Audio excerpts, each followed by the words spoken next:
2021년 3월 11일 새벽 예배를 하나님께 드리도록 하겠습니다. 기도하겠습니다. 우리에게 늘 자비를 보여주시고 늘 오래 참으심으로 하나님 아버지의 놀라운 사랑을 우리 삶 속에서 깨닫게 해주시는 우리 하나님 아버지, 진실로 감사를 드립니다. 이 새벽의 시간에도 주를 기억하고 주께 나아와 기도할 수 있게 하시고 또 우리의 마음을 들여 주님을 예배할 수 있게 하심을 감사합니다. 오늘도 우리의 눈을 열어서 말씀의 진리를 발견하게 하시고 그 진리를 따르는 데 두려움이 없게 하시며 하나님 아버지를 따르다가 당하는 고난을 오히려 기쁨으로 여길 수 있는 우리 모두가 되게 하여 주옵소서. 예수님의 이름으로 기도합니다. 아멘. 오늘 함께 살펴보실 하나님 말씀은 요한복음 13장 1절에서 11절까지 말씀입니다. 신약성경 169페이지 읽도록 하겠습니다. 6월절 전에 예수께서 자기가 세상을 떠나 아버지께로 돌아가실 때가 이른 줄 아시고 세상에 있는 자기 사람들을 사랑하시되 끝까지 사랑하시니라. 마귀가 벌써 시몬의 아들 가롯 유다의 마음에 예수를 팔려는 생각을 넣었더라. 저녁 먹는 중 예수는 아버지께서 모든 것을 자기 손에 맡기신 것과 또 자기가 하나님께로부터 오셨다가 하나님께로 돌아가실 것을 아시고 저녁 잡수시던 자리에서 일어나 겉옷을 벗고 수건을 가져다가 허리에 두르시고 이에 대하에 물을 떠서 제자들의 발을 씻기시고 그 두르신 수건으로 닦기를 시작하여 시몬 베드로에게 이르시니 베드로가 이르되 주여 주께서 내 발을 씻으시나이까. 예수께서 대답하여 이르시되 내가 하는 것을 내가 지금은 알지 못하나 이후에는 알리라. 베드로가 이르되 내 발을 절대로 씻지 못하시리이다. 예수께서 대답하시되 내가 너를 씻어주지 아니하면 내가 나와 상관이 없느니라. 시몬 베드로가 이르되 주여 내 발뿐만 아니라 손과 머리도 씻어 주옵소서. 예수께서 이르시되 이미 목욕한 자는 발밖에 씻을 필요가 없느니라. 온 몸이 깨끗하니라. 너희가 깨끗하나 다는 아니니라 하시니 이는 자기를 팔 자가 누구인지 아심이라. 그러므로 다는 깨끗하지 아니하다 하시니라. 아멘. 성도 여러분, 마지막이라는 말은 무엇이든지 특별하게 만드는 힘이 있는 것 같습니다. 연주의 마지막 순서, 올림픽의 마지막 결승 경기, 군 전역 마지막 밤, 마지막 점호, 그리고 해외여행 중 고국으로 돌아가기 전 마지막 밤과 같이, 그리고 사랑했던 연인과 헤어지는 마지막 순간 같이 이토록 마지막이라는 말은 무언가 특별한 의미로 기억에 남게 마련입니다. 오늘 예수님은 이제 이 땅에서 이루기 원하시는 구원 사역의 마지막을 향하여 들어가고 계셨습니다. 13장 1절에 6월절 전에 예수께서 자기가 세상을 떠나 아버지께로 돌아가실 때가 이른 줄 아시고 세상에 있는 자기 사람들을 사랑하시되 끝까지 사랑하시니라고 했습니다. 또한 3절 하반절에서는 저녁 먹는 중 예수는 아버지께서 모든 것을 자기 손에 맡기신 것과 또 자기가 하나님께로부터 오셨다가 하나님께로 돌아갈 것을 아시고 라고 기록하고 있습니다. 예수님은 이미 아버지께로 돌아가실 때가 이른 줄 아셨습니다. 인간관계에 있어서 마무리는 대부분 더 이상의 교제를 멈추는 것으로 끝이 납니다만 예수님은 그렇지 않으셨습니다. 13장 1절은 예수님께서 그 마지막이 가까이 왔음을 아셨음에도 세상에 있는 자기 사람들을 끝까지 사랑하셨다라고 기록하고 있습니다. 여기서 끝까지 사랑하셨다라는 말은 예수님께서 지금까지 제자들을, 세상에 있는 자기 사람들을 완전하게 그리고 최선을 다하여 끝까지 사랑하셨다라는 것을 의미합니다. 예수님은 3년간 따랐던 제자들에 대한 훈련도 모두 마치셨습니다. 그리고 그 마지막이 임했음을 아시고 그 밤에 가장 중요한 교훈들을 되짚어 주시고 임박한 미래에 대해 알려주시고자 하셨던 것입니다. 성도 여러분, 예수님께서 제자들에게 가르치셨던 사랑, 그리고 그 가르침이 얼마나 많았겠습니까? 그 가운데 가장 중요한 것, 제자들에게 필요한 것이 성도님들 생각에는 어떤 것이라고 생각하십니까?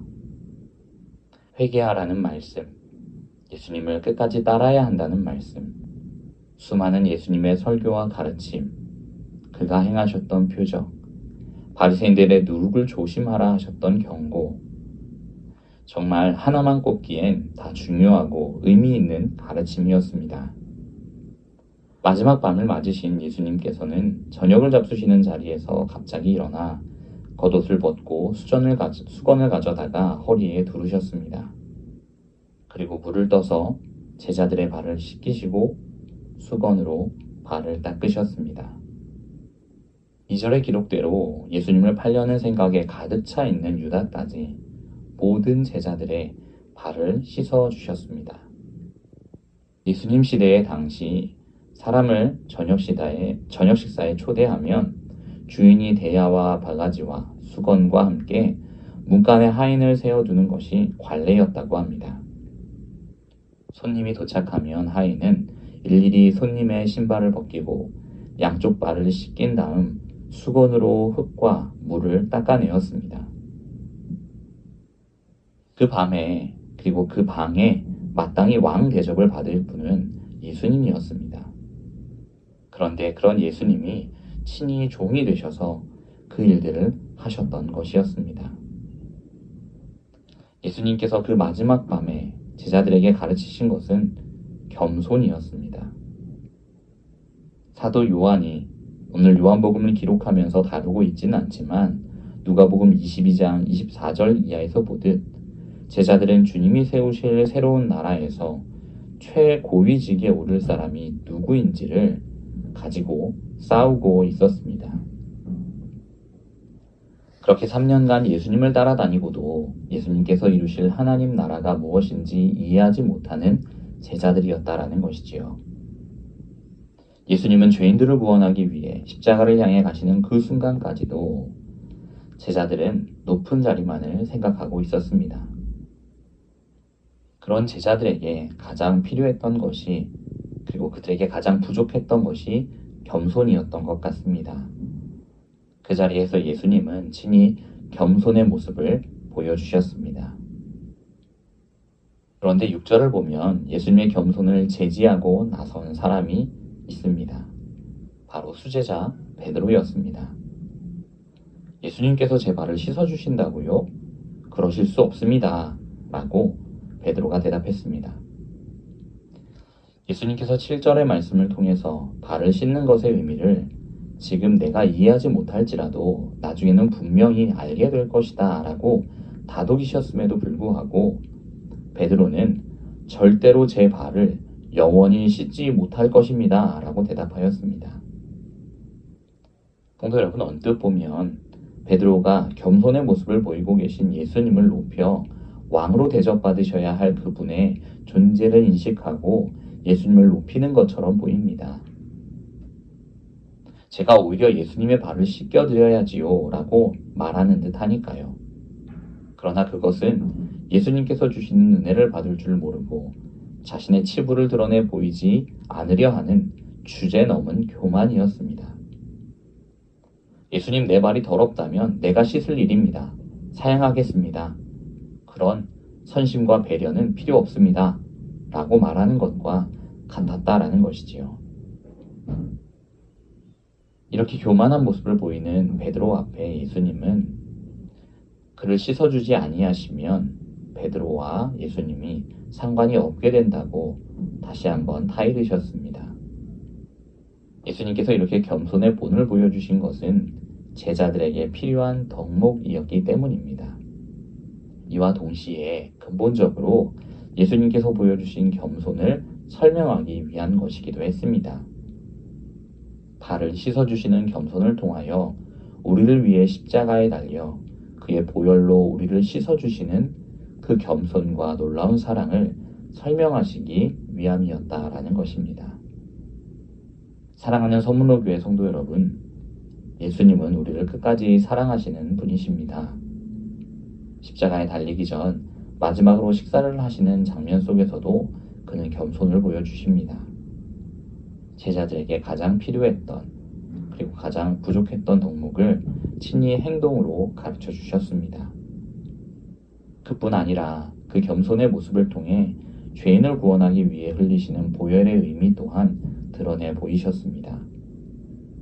겸손을 통해 자신이 얼마나 겸손한지를 드러내고자 하신 것이 절대로 아니었습니다. 예수님의 겸손의 목적은 본을 보이신 것이었고 제자들에게 필요한 예수 그리스도의 보혈의 은혜를 나중이라도 기억하고 깨닫고 그것을 깊이 이해할 수 있도록 하시기 위한 것이었습니다. 성도 여러분, 이미 예수님을 팔기 위해 마음을 먹은 제자 유다까지도 예외 없이 예수님은 씻어주셨습니다.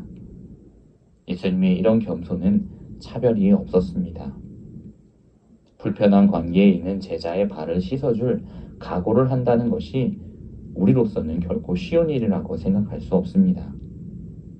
마음이 맞지 않고 여러 가지로 감정이 상한 자 앞에서 겸손을 보여준다는 것은 우리로서는 상상하기 어려운 일이라는 것이지요.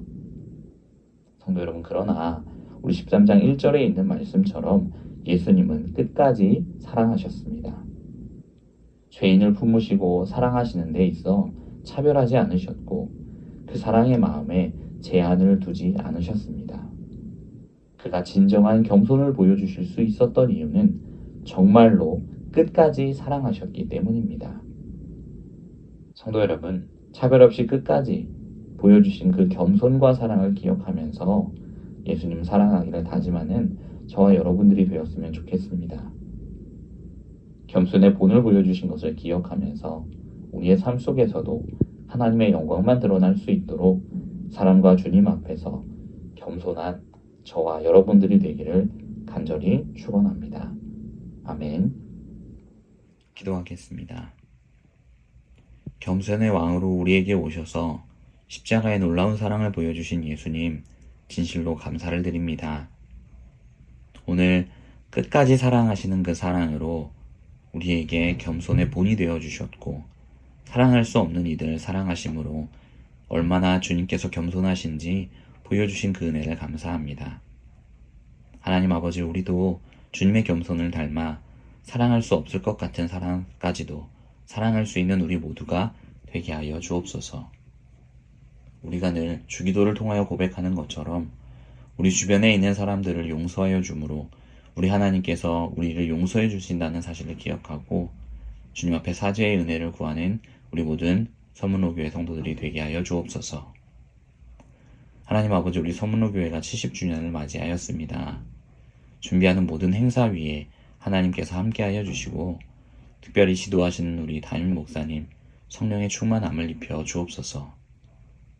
우리 모든 재직들 주님께서 기억하여 주시고 하나님께서 감당케 하시는 모든 일들 앞서 잘 감당하게 하시며 70주년 이 행사를 정말 무관심하지 않고 잘 참여하여 이루어낼 수 있는 모든 재직들과 모든 교회 성도들이 될 수 있도록 도와주십시오. 특별히 하나님 아버지, 환우를 위하여 기도합니다. 육신의 질병으로 인하여 고통하고 있는 우리 환우들 주님 이 시간 찾아가 주시고 만져주시고 회복시켜 주시옵소서. 주의 은혜가 기도하는 모든 성도들에게 임할 수 있도록 함께하여 주옵소서. 모든 말씀 예수님 이름으로 기도합니다. 아멘.